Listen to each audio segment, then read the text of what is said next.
Welcome back to Shabby Shack Studio, friends, for part 2 of our Christmas cards. Not sure if there's going to be a part 3 or 4 yet, but stay tuned, there's more Christmas plans yet. Okay, so you can see I'm working with my same favorite watercolor paper here, which is just a very inexpensive one from Mont. It has a nice thickness, so it's perfect for playing with watercolor. Wonderful for these cards, especially because I am actually going to add a lining page in them as well. So stay tuned for that. That happens at the end. Okay, so you can see me come in with quite a simple color palette here. You can see part of my first series at the top because I actually painted most of these in the same day, and then I came back and did the ball because I decided I wanted to do 2 parts to this series at a minimum. Anyway, so you can see the color palette is really quite simple. It's the yellow, ochre and red deep, and with lots and lots of water, of course, to mute the colors. And then I do add a little bit of burnt sienna in, especially on this card, because I use that to kind of add a little bit of depth to those sand dunes. Okay, so I follow along with the same principle for this set. It's a mix of watercolor. These ones actually have the bonus of glitter added to them, but they all have the embroidery component, which I thought was just a little bit of fun. And I've been doing quite a lot of hand embroidery on some linen panels that I've created. So if it's something you're interested in, pop over to the website, the links for you below, and you can see. So I'm always creating something in the studio.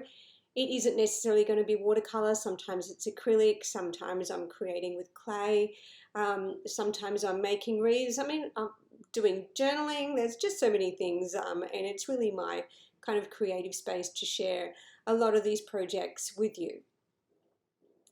Okay, so you can see that I'm just coming in and I have a light pencil sketch to give me a guide. So this was just kind of an idea that came to me, as things always do when I'm busy doing 100 million other things. And then when I sat down in the evening watching the television with my loves, I always have a pad and pencil close by, and I started sketching out this idea. So it's very simple. Honestly, this is fantastic for the beginner right through to somebody who wants to be far more complex and exact with their detail, but it's just some really gentle rolling hills. And then of course when I've come in with the watercolor, I've just been careful not to touch the wet on wet, so I've left just a little space of nice dry white paper just to add a little bit of definition, and then I'm going to come back in wet on dry and add a bit more detail as I go. So this is a watercolor paper. This is a Mont premium watercolor pad. It's a 180 GSM, which is not as thick as I normally would like for a card, but I knew that because I was adding the embroidery detail that I was going to add an inner lining on the card. Okay, so coming back to our color, if you're thinking, oh my gosh, that's lots of color, just remember that we're going to blend that out, and then when it dries, it's going to be significantly lighter. So I'm really letting this kind of dry as I go, but you can see that the page is quite wet as I'm working on this. And then as I'm going from kind of one little sand dune to the other, I'm coming back in and just dabbing in a little bit of extra color and letting it do its job, letting it doing its bleed and blend while it's nice and damp, and so that I'm happy with the final kind of impression of color at the end. I don't want it to be too wishy-washy, you know, I want it to be fun. And I'm not too concerned about those pencil lines because they're very, very faint, and most of them will blend away and be hidden by the watercolor. And then as you can see, once it's fully dry, I do come back in with my kneadable eraser, and I remove anything that I think needs to be removed. You'll be surprised how easy it is to remove your lines with your kneadable eraser, and you won't tear your page, which is fantastic. Keeping in mind that we're doing this when the page is fully dry. Okay, so I'm going to come in now with a little bit of sepia, and I'm going to, you can see I'm mixing with a really fine brush here, and this brush actually came with this Royal Talon set, which is fantastic. Came with this super fine little nib. Again, I will link all of this stuff for you below. And I'm just using this quite, you know, in quite a strong hue, because I want these little three wise men to stand out, but I don't want them to be too exact. The whole point of this card was that it was very much my style. It is it's gentle and it's a loose pattern and it's fun, but it's very easy to see, you know, where we're going with this. And it's something that you can replicate for as many cards as you need, of course, and you can mix and match it with the other ones I've designed. And there's a Christmas bauble coming up in this same color palette as well, which is always a lovely one. And then I actually combine these with stamps as well. So, you know, really got such a mixed media base on these ones. Really quite a fun project. If you're a creative and you, like me, have collected all bits and pieces of loveliness over the years, but again, I will link all that for you. So you can see this is not an exact detail. These are supposed to be the three wise men at a distance on their camels, and they're coming in to, of course, celebrate the birth of baby Jesus. So I know that a lot of people aren't very religious. When it comes to Christmas, they want something that's kind of a little bit more generic, and that's perfectly fine too. But, you know, in our house, we do have our nativity scene, and we do like to celebrate the meaning of the season. So this is perfectly for the people that do like to celebrate that as well. We all get to celebrate being different and our beliefs, as long as we're all being respectful of each other. And you know, you're going to send this to somebody who is going to be like-minded with you as well and enjoy this. I would honestly send this to any of my friends, and they're certainly not going to be offended that one card is a little more religious than the other, because you know what? It's all about accepting each other for who we are. Getting off track on my painting into religion, that's always a no-no, isn't it? Never talk politics and religion with friends. Anyway, I wanted to have something that is for everybody this season, and to me this is very much the season, so I thought it was lovely. So I've come in now with some wet on dry, and you can see that that's just adding a little bit more oomph, a little bit more punch of colour, which is lovely, because I always intended to come in and add some glitter to this as well. So I'm not going to give it away yet where the glitter's going to go, but I wanted to have a little bit of detail in there, because I feel that that's really how that best defines those little mountains and lets this scene really stand alone as, you know, quite a sweet card and quite a sweet little watercolour. Now, if you can see my little timber peg there, that is actually from a previous tutorial. Didn't I say that we're always creating something here in the studio? And they were just some acrylics, some just student grade acrylics on some little timber pegs that I found in a thrift store, if you would believe. And they're just perfect for things like this, because obviously this card is folded in half, and it actually gives me the, you know, it helps me hold the page closed and have a little bit more stability while I'm painting. So it's fantastic. And because I made them and I just made them to make me happy, then, you know, it's another thing that I get to enjoy while I'm being creative. Okay, once the card is 100% dry, I have come in now with just some sweet gold lame DMC embroidery thread. Again, I'll link all the code and everything for you below in case you want the same one. It does have a lovely metallic element.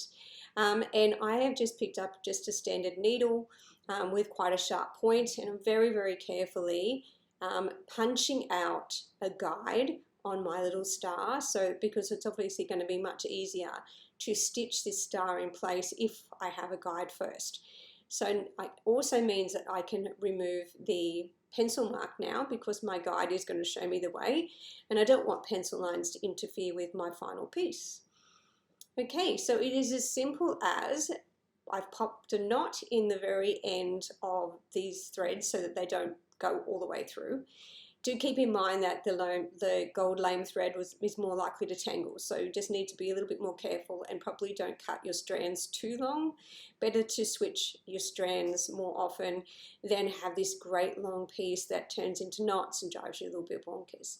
Okay, so I'm now just stitching through gently, and as you can see, I'm just tilting the card over so I can see where the next hole is. pulling it through, just feeling my way at the back so it's all flattens out nicely.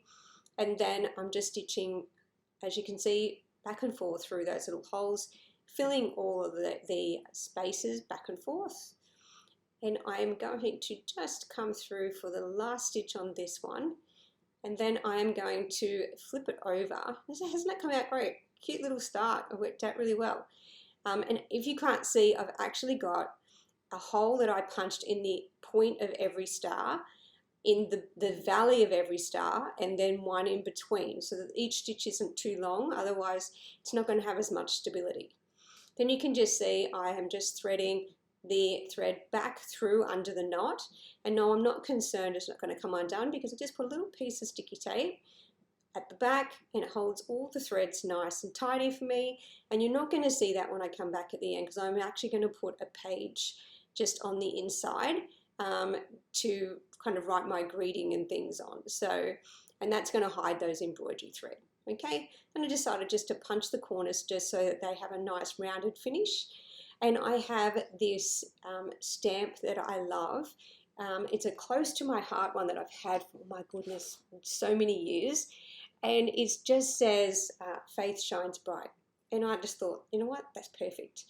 So I do really want to really create these with you. So I hadn't necessarily intended to use stamps or not to use stamps. But when I had finished doing the embroidery, I thought, you know what, it just needs something here. It would be so sweet with some kind of verse or something like that. And this little stamp is just perfect. It was a lovely fit. The spacing was good. The verse was perfect. And I felt that, you know, that was just a lovely fit. And you can see that I just got my ruler out and kind of put a little guide there, because it's a clear stamp. That so I knew that when I was happy with the placement, that it would help me when I actually stamped it permanently in place. Because let's face it, I had just done all that watercolor and embroidery, and I didn't want it to come off and then think, oh my gosh, I hate this. So the little pencil guide can always be rubbed out. Just make sure that you have a gentle hand. Okay, and now I thought, you know what, it's time to come in with a little bit of glitter, add a little bit of bling here. And so this is something you could or could not add. It's completely up to you. You could also put some kind of stick-on gem or something like that. This is actually my pattern compound, so you'll actually see jars of this in my store. I use this for all my binding. It's non-tox. It's great for when you're the kids. The jar's fantastic because it's got a resealable lid. It's actually super, super popular because this is the magic glue that holds together when you're doing binding and when you're doing notepads and all kinds of things like that. So then you can actually tear just one sheet of paper off at a time without tearing the page and without pulling apart your notepad. So this stuff is magic. Okay, and then you can see I've just popped a little black card under there because it makes it easier for me to see where my glitter is, because I don't waste this glitter. This is actually a Martha Stewart glitter that I picked up, oh my gosh, so many moons ago. It has this great little kind of sprinkly, so it has a couple of different options for how to pour it out, but it has this really fine kind of sprinkly option that makes it really easy, so you can kind of control how much comes out. It's not just a big blob. But I do pop it onto a card, and then I will just just transfer it back into the jar quite simply, and that way I don't waste it. And it's honestly lasted me, my goodness, at least 10 years. I've had this glitter, and it's just such a pretty color too. It's kind of like a rose gold. So yeah, super sweet. Now this paintbrush, you can see, it is not an expensive one, it's just an acrylic one, but I always wash it off carefully so it never goes hard at the end. So that's always an option too, just to make sure that you're saving your paintbrush if you're using it with pattern compound. But the pattern compound is water-based. As I said, non-tox, great for kids, but it does mean it washes off your paintbrushes really well too, and you don't end up with a wasted paintbrush. And this one's lovely because it has a nice straight top, which means it's really easy to kind of apply to a lot of things. Okay, so I actually just picked up a whole lot of the glue, and I'm just using the tip of it as well because I wanted to kind of use some glitter on these little details here as well. So it's totally up to you how you want to add your glitter, or if you want to add it at all. But honestly, I just think it elevates this to just the next level. I just think it's really quite a fun, creative, multimedia card to make, and you're going to see me replicate a lot of these details on the bauble next.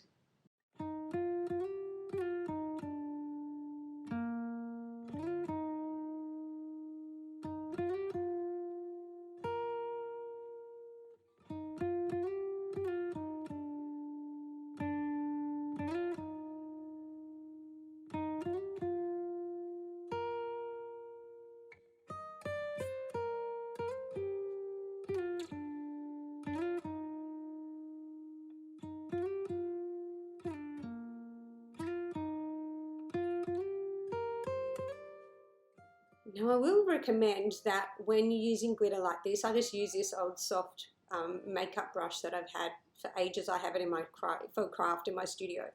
Um, and just be careful when you're first brushing it over that you don't brush it over the wet glitter. Wait for it to dry. And then give it a little very light brush, and then you'll be able to remove the excess glitter without removing the stuff that you actually want to stay there.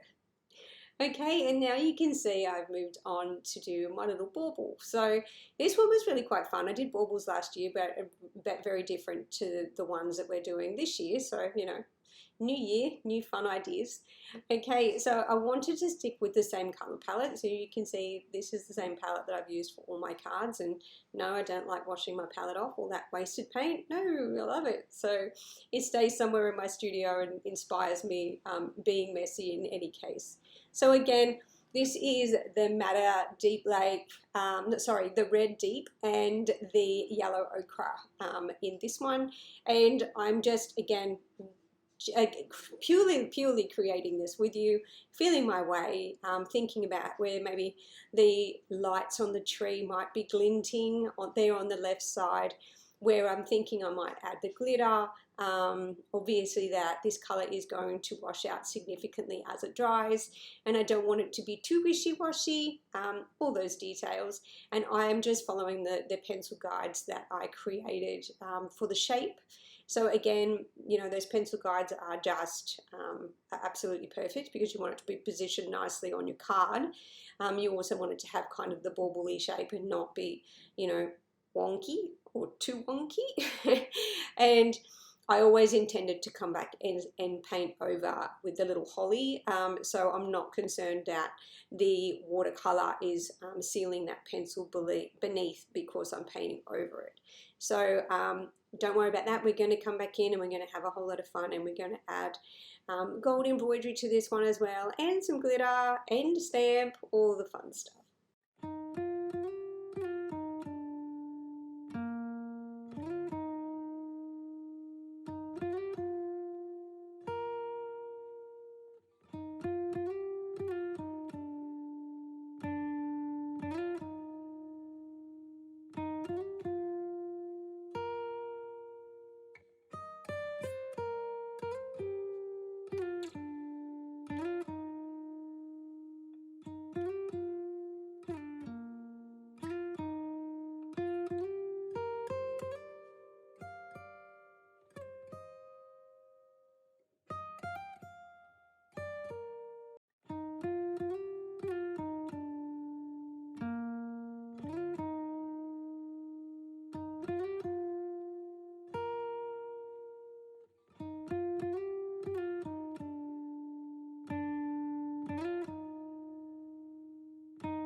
Okay, so you can see me building up the colour as this starts to dry. You can still see it's quite wet here, so I am kind of working just slowly, and as it starts to dry and I can see where the colour is lightening too much, I'll come back in and add a little bit more oomph. Okay, and then once it's completely dry, don't try to do this when it's wet, that'll just tear your card. Once it's completely dry, I'm coming back in again and creating my guide with my needle. It's already threaded with the gold lame metallic thread. So I have, as you can see, the top, the bottom, and one punch in the center, just the guide on where the top of the bauble attaches to the string for the tree. And then again, I'm just coming in from behind, because obviously you want to hide your tail under there, and pulling it through, and I'm like, right, get my ends and even those out, and then tie a little knot. So you're seeing it this time what I'm doing with the little knot. Simple little knot in the end so it doesn't pull all the way through. Just remembering too that to keep your ends nice and even, because your thread will, as it's dragged through, kind of one end will be longer than the other, and it starts to get a little bit messy, and the back of your card will be a fright, but you will end up running out of thread in a funny way. So just kind of keep an eye on your ends and your threads as you go. And as you can see, so super easy. Anybody could do this. You do this with kids too. You just have to use probably a blunter needle. Although the hardest part is making the guide. I have to admit that if you put your finger under there automatically and then it gives through the card, that you end up with a bleeding finger. So did that a couple times. And then had to wait for the bleeding to stop before I could keep going. So I didn't send Christmas cards out that were a little bit Halloween and less Christmas. Okay, so you can just see me coming back and forth, following that little guide to create the kind of sweet fitting at the top of the bauble.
Okay, so you can see now that I have finished doing the part where it attaches to the bauble, and I just added a little guide here on the little loop, and I'm going to follow along with the same detail.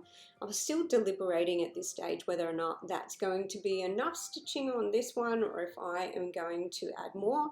I am not going to spoil it, so you have to keep watching to see if I decide to add more of the gold thread to this sweet darling bauble.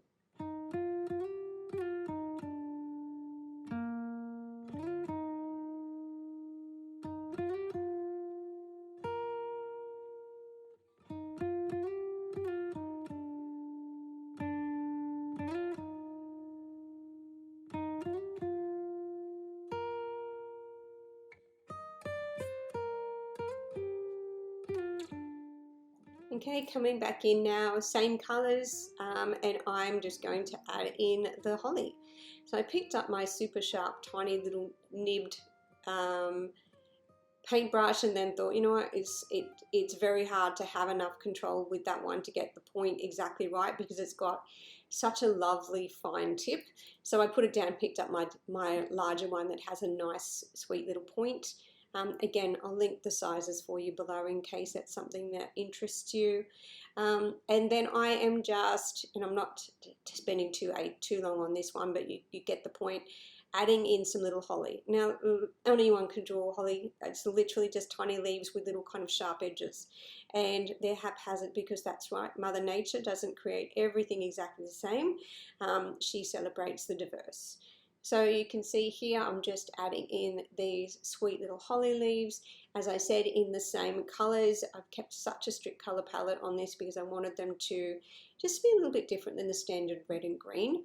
So I thought that this was a little bit fun to keep them in this kind of sandy and kind of Palm Beach pink tones. So let me know what you think, if you prefer the holly to always be green. Okay, so you can see I've just added the leaves at the top of the bauble, like they're falling over the top of it, which I think is sweet. And then I'm going to come in and add some glitter.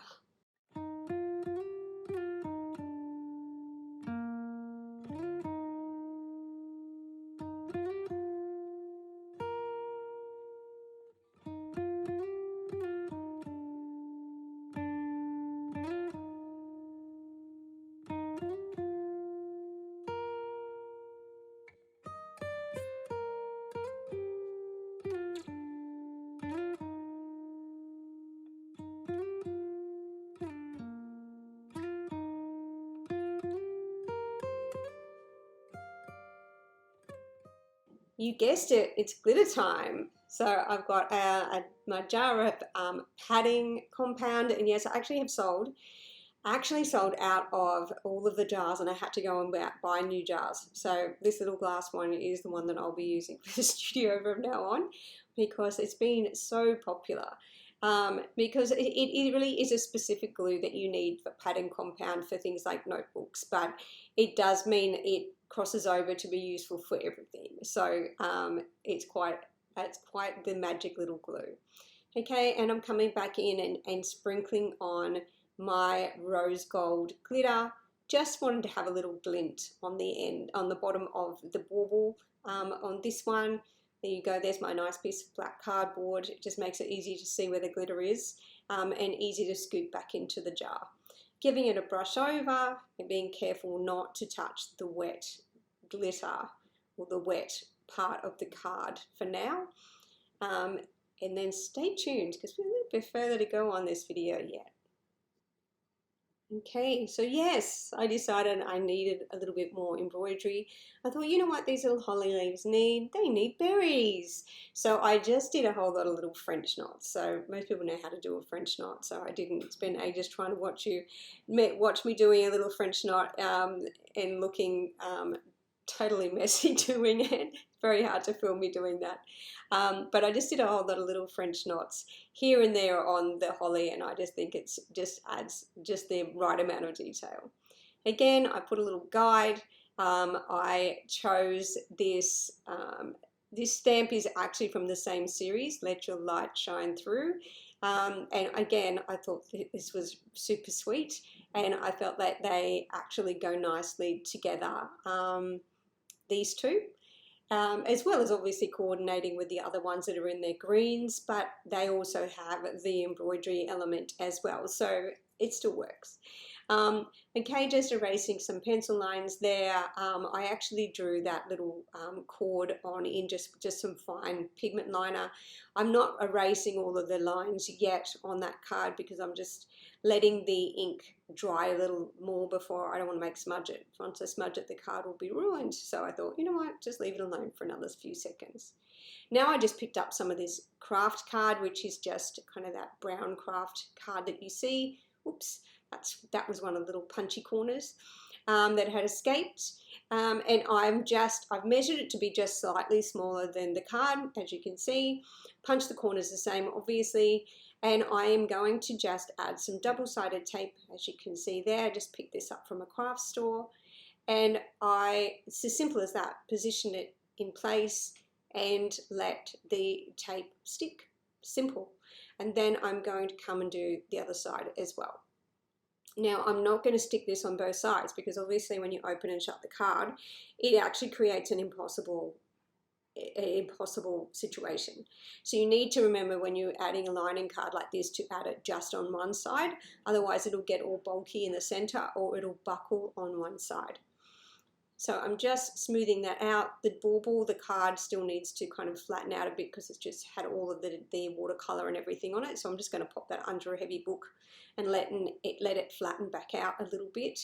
But these ones have flattened out already, and I'm doing the exact same thing with this one as well, adding the same lining card and in exactly the same way. So these will actually adhere to the back of the card, which covers all the embroidery that you've done.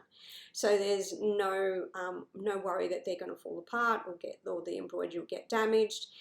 It also covers, even though it looks pretty from the other side because we've been careful with how much, that we didn't make it too messy, but it still covers up that part.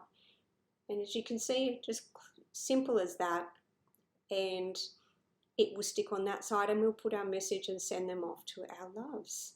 Okay, so I hope you enjoyed this video in part 2 and that you enjoyed something a little bit different than the standard green and gold. I love that you've been here again, and I wish you the very merriest Christmas. Thanks.